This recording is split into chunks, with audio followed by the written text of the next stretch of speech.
ఆడలేక మద్దలోడింది అన్నట్టు ఈరోజు కడియం శ్రేణి ప్రెస్ స్టేషన్లో ఏదేదో మాట్లాడుతూ ఉన్నారు. ఆయనకైనా ఎప్పటికీ కితాబులు ఇచ్చుకుంటాడు. నేను నీతివంతుని చెప్పేసి, నేను టాల్మని చెప్పేసి, 30 ఏళ్ళ రాజకీయ జీవితం అని చెప్పేసి సిగ్గుండాల మాట్లాడడానికి 30 ఏళ్ళల్లా ఆయన ఏమంటున్నాడంటే మొత్తం ఇవ్వాలన్నట్టు దేశం మొత్తంలో ఆయనకు అభిమానులు ఎక్కువైపోయినట.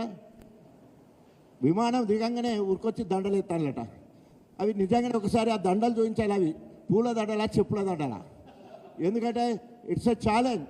నేను కాంగ్రెస్ పార్టీకి అభివృద్ధి కోసం పోయినా అని చెప్పేసి నువ్వు దేశం మొత్తం వదిలిపెట్టు, ఒక వరంగల్ జిల్లా మొత్తం తిరుగు, నీకు పూల దండలు పడతాయా చెప్పుల దండలు పడతాయా తెలుస్తుంది. ఎస్, నేను అధికార కాంగ్రెస్ పార్టీ ఎమ్మెల్యే పదవికి రాజీనామా చేసి తెలంగాణ జెండా పట్టుకొని యావత్ తెలంగాణ తిరిగితే తెలంగాణ రాజన్నగా అదేవిధంగా మరి పూలదండలు పడ్డాయి ఎక్కడ పడితే అక్కడ. మరి నీకు అదే ఉంటే నేను సవాల్ చేస్తూ ఉన్నాను.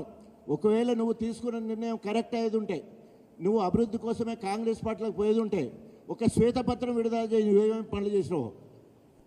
యంగ్ ఇండియా ఇంటిగ్రేటెడ్ పాఠశాలను 250 కోట్లు అన్నావు. ఓన్లీ వర్చువల్గా శిలాపాలకం చేసిపోయిండు రేవంత్ రెడ్డి. ఇప్పటివరకు తట్ట మట్టి తీయలే. అదేవిధంగా ఆర్ఎస్ మెయిన్ కెనాల్ మొత్తం 148 కోట్లతోటి సీసీ చేస్తా అన్నాడు. మొత్తం ఎక్కడ కూలిపోయినట్టే మట్టి బిడ్డలే అట్లా ఉన్నాయి. అది కూడా మనం పాదయాత్రలో చూపించినాం.